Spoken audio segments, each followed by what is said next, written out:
Dernier appel. Déclaration des députés. Député de Renfrew, Nipissing, Pembroke. Merci. Aujourd'hui, je voudrais commencer un site de Kofi Annan, l'ancien secrétaire général des Nations unies. Un génocide a commencé avec la mort d'une personne, non pas parce que cette personne a fait, mais parce que qui est cette personne.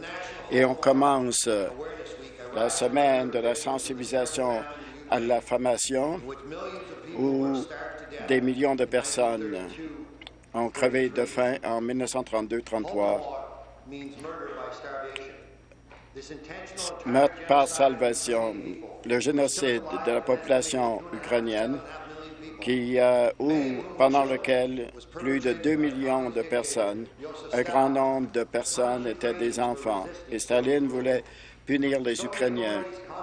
Les autorités russes ont confisqué toutes les récoltes.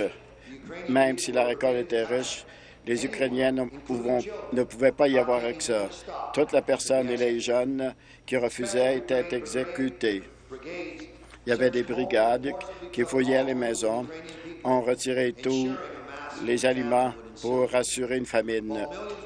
Pendant que des millions de personnes sont péries de la faim et les Russes ont vendu ces récoltes.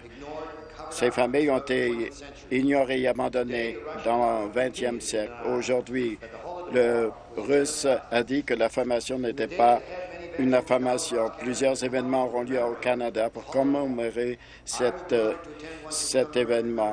Je vais faire partie de la commémoration Mississauga avec notre chef en commémorant les victimes, que nous partageons une responsabilité pour s'assurer que cela ne se produise pas. Je me joins à tous les Ontariens, spécialement les Canadiens et les Ontariens d'origine ukrainienne, pour célébrer ce crime, pour commémorer ce crime contre l'humanité.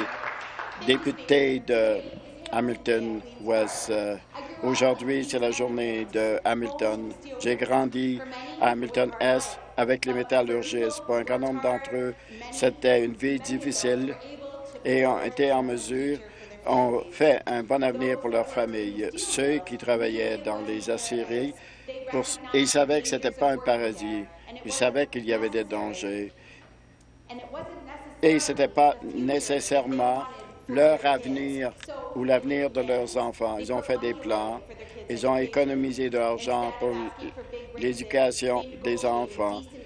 Et au lieu de demander des augmentations, ils ont réussi à négocier une retraite. Même si le travail était dangereux, ils avaient l'assurance qu'ils avaient un avenir avec leur retraite plus tard dans la vie. Je suis monté dans les montagnes que je partage avec un grand nombre de personnes, de retraités.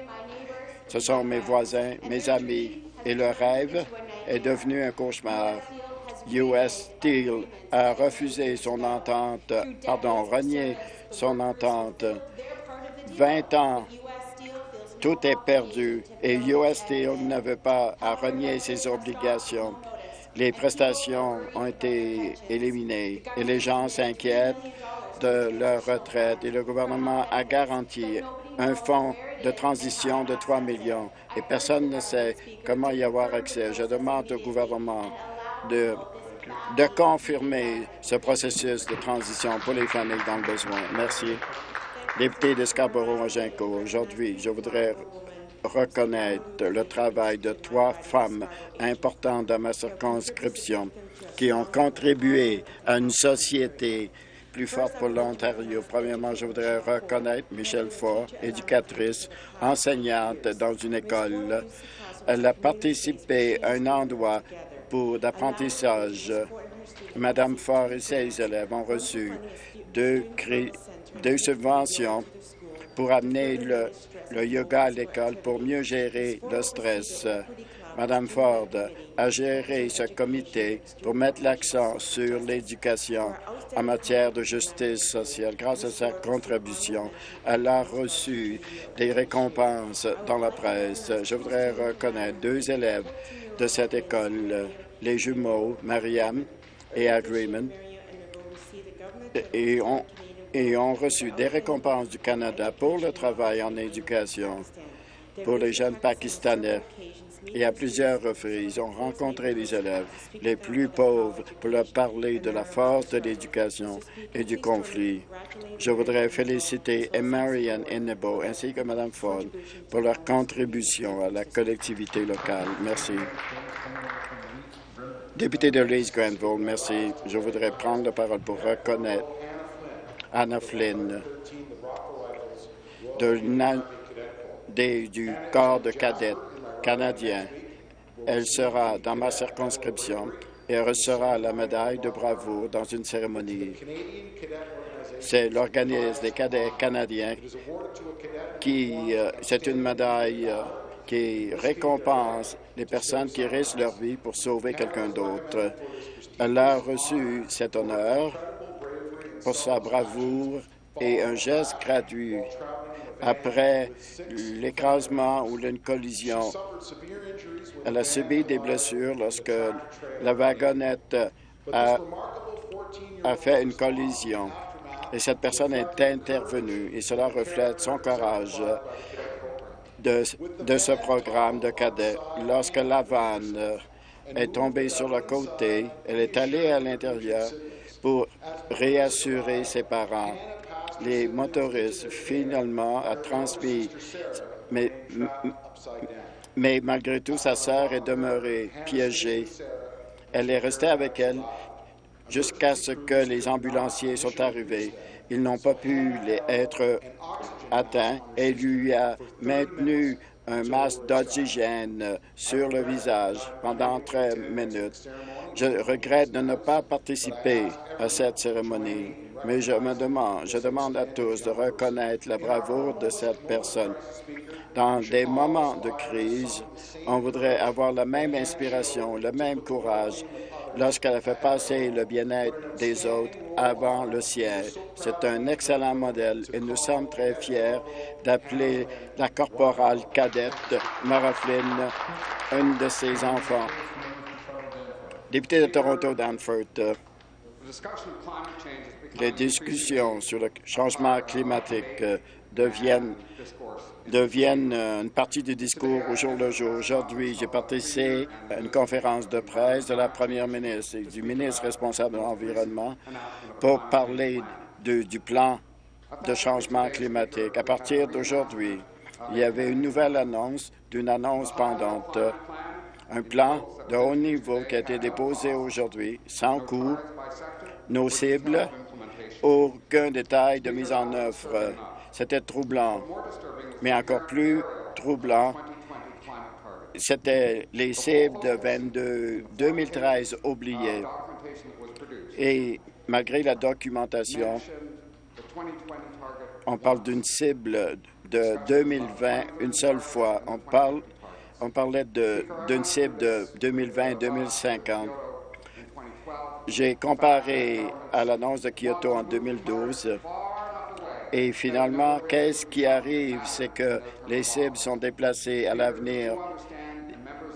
Vous comprenez tous la crise sérieuse auquel nous faisons face. De ne pas atteindre les objectifs de 2020 est un élément important. Ce gouvernement sera jugé par sa capacité ou son manque et son échec d'atteindre les cibles. Autre député de Glenton, Lawrence. Je voudrais me souvenir aujourd'hui d'un enseignant exceptionnel, coach, père, peut-être le meilleur coach ou entraîneur au Canada, M. Dan Prendergast. Il est né à London, en Ontario, le cadet de 8 enfants. Il est venu à St. Mike's où il a entraîné et conseillé les jeunes hommes pendant 50 ans. Il est décédé récemment après une longue lutte contre le cancer, mais on se souvient de son amour de l'enseignement, de l'entraînement. Et pour lui, le basketball à Toronto, il est le responsable. On parle des Raptors et des fans et des supporters. et finalement a participé au développement du basketball en faisant du coaching et finalement il a été le coach ou l'entraîneur d'une personne de Syracuse et finalement qui a été une personne maintenant, il est un analyste avec les Raptors, un excellent entraîneur et enseignant. On dit merci, au revoir à Dan et à Feu, sa femme, Aaron Kelly et Daniel et Ryan, qui sont les enfants de Mac. Au revoir, Dan. Vous étiez le meilleur. Autre déclaration, député de Elgin, Middlesex, London. Maintenant, nous sommes dans le mois du diabète en Ontario pour réfléchir sur cette maladie qui est prévalente en Ontario. 1,8 million de personnes souffrent de diabète. En 2025, ce chiffre atteindra 2,3 millions d'Ontariens, soit 20 de la population, sans traitement et les personnes mener une vie utile. Parce que nous voulons maintenant limiter les effets. Et maintenant, toutes ces personnes devraient pouvoir avoir ces services et de diminuer le niveau de sucre dans le sang. B, c'est la pression sanguine qui est encore aussi importante parce que une pression sanguine élevée augmente les risques. C pour le cholestérol, pour diminuer le niveau de cholestérol parce que un haut niveau de cholestérol peut entraîner des arrêts cardiaques. Ils sont admissibles pour la couverture en vertu de la Régie d'assurance maladie de l'Ontario. Et ces personnes sont également souvent affectées par des maladies rénales. Nous voulons apporter pendant ce mois des modifications au style de vie, d'arrêter de fumer, de mieux manger. Je voudrais remercier tous ceux qui participent à cette association et tous les bénévoles qui veulent aider les diabètes à l'échelle de la province. Député de Burlington, merci. Le 6 novembre, avec le ministre des Transports et les députés fédéraux, les députés provinciaux, nous avons à Downsview, nous avons rencontré, il y a eu un événement le même jour. Le député de Northumberland, County West, a participé avec la même cérémonie à la... Nous avons, c'est-à-dire nous allons installer des arbres sur la route pour honorer tous nos héros qui sont tombés sur l'autoroute pour les ramener à la terre qu'ils ont défendue. Cela m'a été porté à mon attention par Mark Cullen. J'ai eu l'occasion de le rencontrer dans une organisation de plantation d'arbres. Et ça fait partie de notre programme de plantation des arbres. Et c'est un tribut à ces personnes sur l'autoroute des Patriotes. Nous avons établi un site web et il a travaillé avec tous les acteurs du milieu. Je voudrais remercier ainsi que le directeur pour ce projet. Je voudrais remercier tous ceux qui ont travaillé de façon diligente et le rendre possible, y compris avec nos partenaires Arbres pour la vie et Arbres Ontario. Nous sommes fiers de ce programme. Je reconnais 2 générations de soldats qui verront ces arbres, un patrimoine ou un héritage sur l'autoroute des héros. Et j'espère qu'ils pourront s'identifier à tous ces héros tombés. Déclaration des députés de Cambridge. Le mois de novembre, c'est le mois de sensibilisation au diabète. Ça affecte les Canadiens, y compris 1,5 million d'Ontariens. Il coûte à la province 14 millions de dollars par année. Chaque année, dans 10 ans, le nombre de personnes atteindra à 2,3 millions de personnes. L'Association canadienne aide les personnes pour qu'ils aient une vie plus saine, prévenir le déclenchement et trouver un traitement. Nous voulons sensibiliser la population de cette personne et d'avoir davantage d'accès à ces personnes pour traiter les ulcères et diminuer le nombre d'amputations. Et en tant qu'infirmière qui s'est coupée de ses patients, je comprends l'importance de ce programme. Notre gouvernement appuie toutes ces personnes grâce à des mesures et des programmes. Nous sommes la première province au Canada d'avoir un programme de pommes unique au Canada. Et finalement, cela a permis aux enfants et aux adultes. Nous avons déposé, présenté une stratégie et des traitements et la gestion ou la maîtrise de cette maladie. Récemment, j'ai rencontré la clinique à l'hôpital mémorial de ma circonscription, Nancy Easton. Ils ont une équipe de services professionnels et sociaux pour maintenir la santé et le bien-être de ces enfants et leurs familles pour éviter les complications de cette maladie. Merci. Je remercie les députés de leur déclaration. Rapport